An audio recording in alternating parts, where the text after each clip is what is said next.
Cops don't use the police station cafeteria anymore. There's some kind of stigma against sitting shoulder to shoulder with your partners. Everybody just takes snacks from the machines or grabs a meal and hammers it down in the corner like a vulture on a corpse. The main thing? Don't look into anyone's eyes. Could be construed as an invitation to sit together. The only people eating here are ghosts.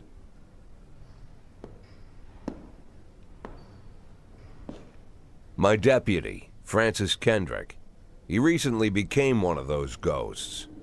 The subject of one of the most devastating corruption scandals in the history of Freeburg. No evidence to support the accusations, but everyone knows Kendrick's days are numbered. I need that file I asked for. Needs to be ready tonight. Francis didn't say anything, but I understood. Ghosts aren't supposed to talk. Besides, I got a feeling he was already finished.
412A in progress.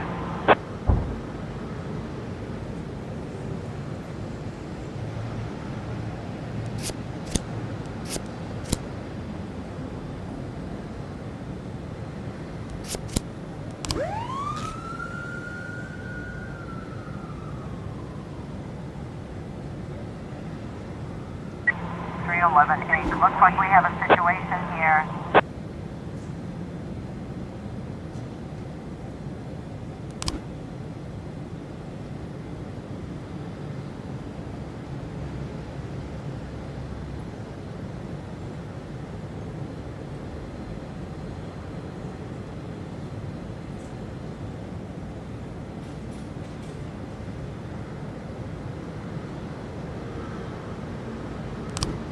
Night-Dono conclusion.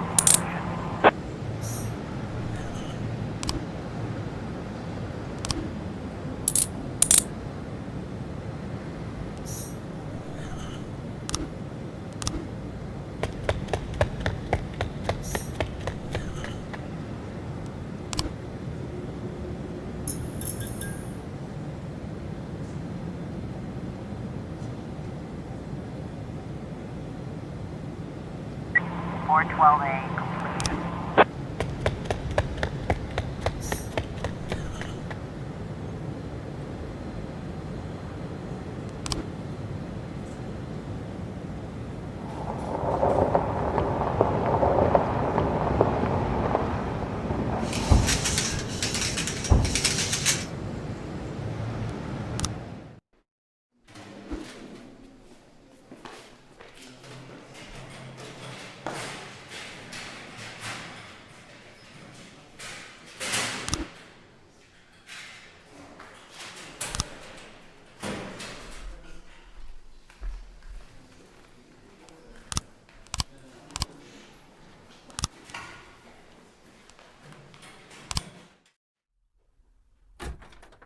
Used to be, when I asked Kendrick to stay late at the office, he liked to grumble and crack wise.